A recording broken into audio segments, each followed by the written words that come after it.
নমস্কার বন্ধুরা, আহারে বাহারে আপনাদের স্বাগত জানাচ্ছি। সবাইকে গণেশ চতুর্থীর আগাম শুভেচ্ছা জানাচ্ছি। গণপতিজি আপনাদের সকলের মনস্কামনা পূর্ণ করুক, এই কামনা করে আজকে শুরু করছি। আজকে আমি বানাবো গণপতিজির সবথেকে প্রিয় মোদক। আজকে আমি স্টিম মোদকটা বানাচ্ছি না, আজকে আমি বানাবো ফ্রাই মোদক। তাহলে চলুন দেখে নিই এই ফ্রাই মোদক বানাতে আমার কী লাগছে। প্রথমে আমি প্যানে 1 চামচ ঘি দিলাম। ঘিটা একটু হালকা গরম হতে এর মধ্যে দিয়ে দেব ছোট 1 বাটি নারকেল কোড়া। এখানে আমি ফ্রেশ নারকেল কোড়া নিয়েছি, আপনারা চাইলে নারকেলের পাউডারও ইউজ করতে পারেন। নারকেলটা একটু ভাজা ভাজা করতে হবে। নারকেলটা যতক্ষণ না ভাজা গন্ধ বেরোচ্ছে ততক্ষণই এটাকে আমি ক্রমাগত নাড়তে থাকব। এখন একটা বেশ ভালো ভাজা ভাজা গন্ধ বেরিয়েছে, খুব ভালো ভাজা হয়নি কিন্তু হালকা ভাজা গন্ধ বেরিয়েছে। এর মধ্যে দিয়ে দিলাম আমি 1/2 কাপ গুড়ের পাউডার। এখানে আপনাদের গুড়ের পাউডার না থাকলে আপনারা এমনি গুড়ও দিতে পারেন, আপনারা চাইলে পাটালি গুড়ও দিতে পারেন, যেটা ইচ্ছা দিতে পারবেন। চাইলে আপনারা চিনি দিতেও পারেন। এখানে আমি গুড় দিয়ে বানাচ্ছি। গুড়টা দিয়ে এটাকে খুব ক্রমাগত নাড়াতে হবে, না হলে নিচে লেগে যাবে। গুড়টা আমার নরম হয়ে গেছে, নারকেলের সঙ্গে এখন পাক শুরু হয়েছে। এটাকে নাড়াতে নাড়াতে আর একটু টানাতে হবে। গুড় অনেকটা পাক ধরে গেছে। এবার এর মধ্যে আমি দিয়ে দিলাম একটু ড্রাই ফ্রুটসটা দিয়েও আমি খুব ভালো করে নাড়িয়ে নেব। এটা খুব ভালো করে ভাজা ভাজা হয়ে গেছে। এবার এর মধ্যে দিয়ে দেব আমি ছোট বাটির 1 বাটি খোয়া ক্ষীরটা খুব ভালো করে মিক্স করে দিতে হবে, যাতে নারকেল গুড় আর খোয়া ক্ষীর খুব ভালোভাবে মিশে যায়। এটা খুব ভালোভাবে মিশে গেছে, এটা আরেকটু পাক ধরে গেছে। এবার এর মধ্যে দিয়ে দেব আমি একটু এলাচের গুঁড়ো। এরপরে আমি দিচ্ছি ছোট চামচের 1 চামচ মতো পোস্ত। এটা পুরো জিনিসটা বানাতে আমি গ্যাসটা সবসময় লোই রাখবো।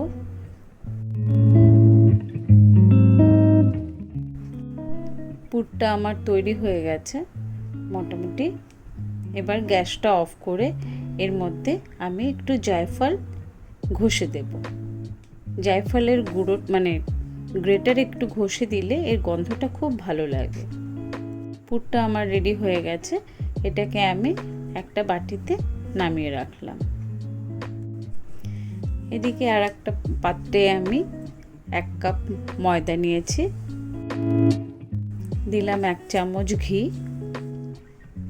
এটাকে খুব ভালো করে মিক্স করে নিতে হবে, একটু ঝুরো ঝুরো মতো হয়ে যাবে।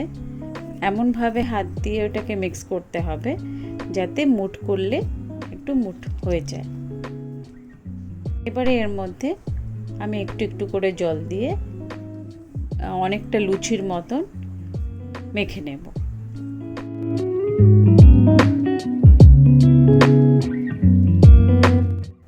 মাখাটা আমার হয়ে গেছে। এবার এটা ঢেকে আধ ঘন্টার জন্য সরিয়ে রাখছি। আধ ঘন্টা হয়ে গেছে, ময়দাটা বেশ নরম হয়েছে।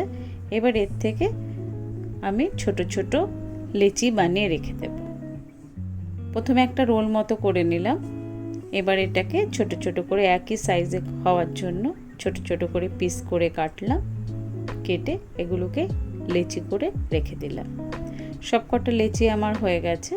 এবার এক একটা লেচি নিয়ে আমি ছোট ছোট লুচি বানিয়ে এর মধ্যে পুর দিয়ে চারিদিক দিয়ে মুড়ে মোদক তৈরি করে রাখবো। দেখুন আমি কিভাবে মোদকটা বানাচ্ছি।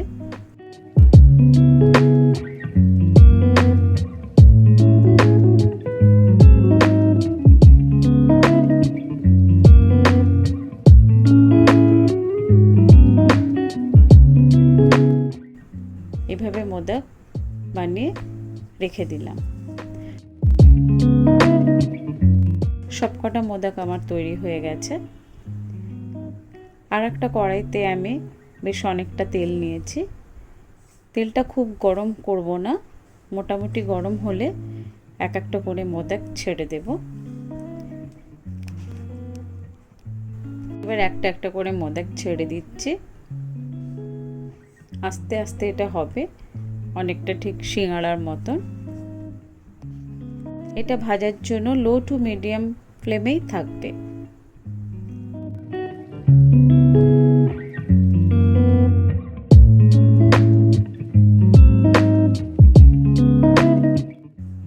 এইভাবে পুরো মোদকগুলো আমার ভাজা হয়ে গেল।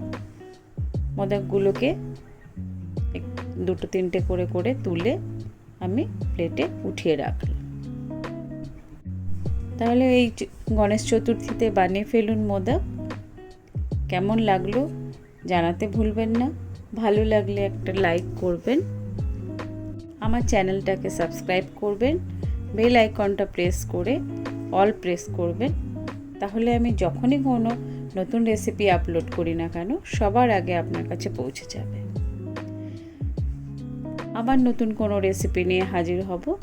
ভালো থাকবেন, সুস্থ থাকবেন। নমস্কার।